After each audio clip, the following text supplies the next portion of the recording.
কৈলাস পর্বতে একদিন ধ্যান করছিলেন।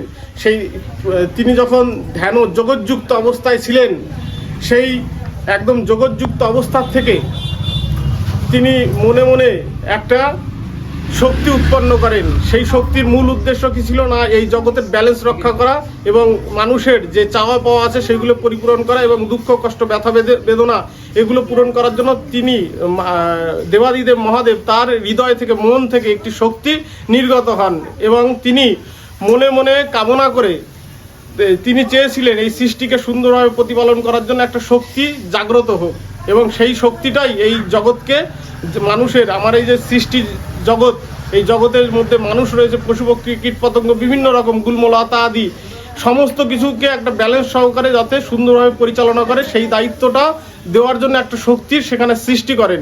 সেই সৃষ্টিটাই হলেন মহাদেব। দেবাদিদেব মহাদেবের মন থেকে সৃষ্ট যে দেবী, সেই দেবী হলেন মা মনসা দেবী এবং সকলের মনের বাসনা পূরণ করেন বলে মা মনসা দেবী। এবং আপনারা জানবেন, যারা আমরা বিশেষ করে তারাপীঠ আমরা গিয়ে থাকি এবং তারাপীঠ মহাশ্মশানে আমরা বিভিন্ন রকম ক্রিয়াকর্ম করি, তারাপীঠ মহাশ্মশানের সঙ্গে দেবাদিদেব মহাদেবের একটি প্রত্যন্ত মিল রয়েছে এবং মা মনসা দেবীর কিন্তু সেখানে একটা আশীর্বাদ। মা মনসা দেবীর যে এই যে দিব্যতা, কলিযুগে মা মনসা মন্দির মানে জাগ্রত এবং আমাদের যে এই মন্দিরের কিন্তু আরাধ্য দেবী হলেন মা মনসা দেবী।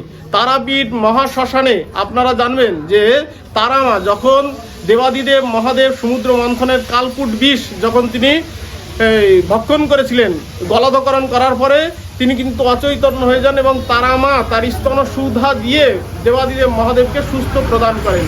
এই যে তারা মা সুস্থ প্রদান করলেন দেবাদিদেব মহাদেবকে, তার ফলে তার যে এই কালকূট বিষের যে প্রদাহ, সেই প্রদাহটা মহাদেব কণ্ঠে নিয়ে এলেন, যাকে বলা হয় নীলকণ্ঠ মহাদেব।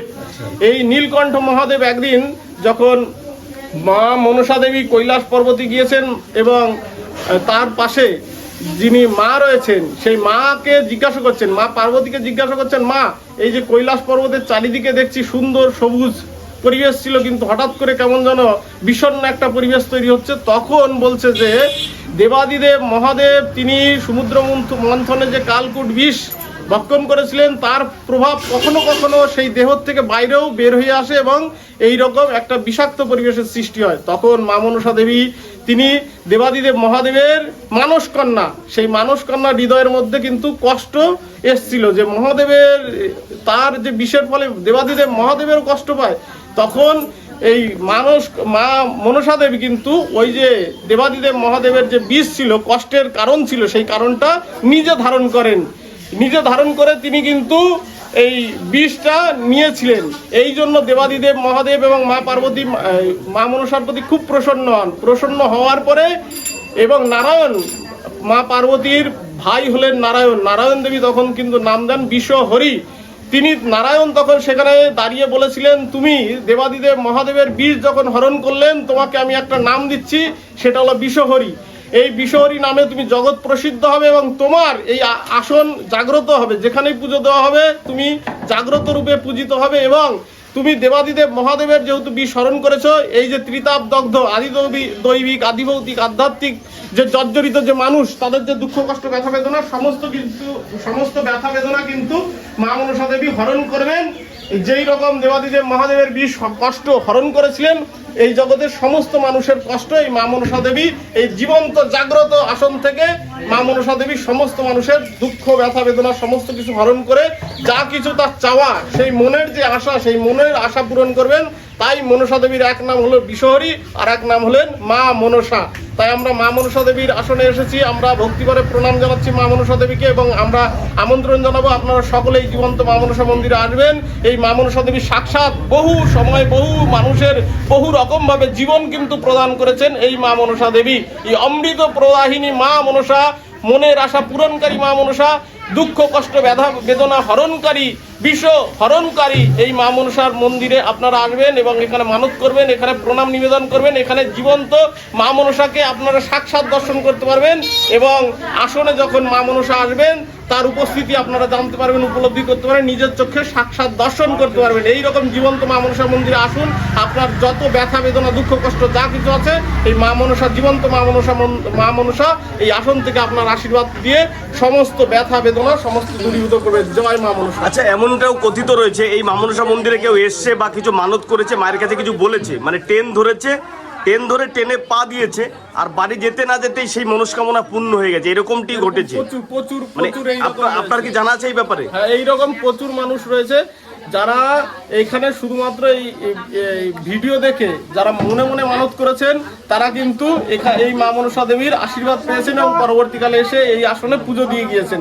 তাই আপনারা ভক্তিভরে এই ভিডিওটি দেখুন এবং মায়ের কাছে আপনারা মনে মনে কামনা বাসনা জানান এবং কামনা বাসনার মধ্যে পরিপূরণ হবে। পারলে আপনারা সরাসরিভাবে আসুন অথবা মায়ের কাছে ভক্তিভরে আপনারা নিবেদন করুন। এই জীবন্ত মা মনসা কিন্তু আপনাদের সকল মনের বাসনা পূর্ণ করবে।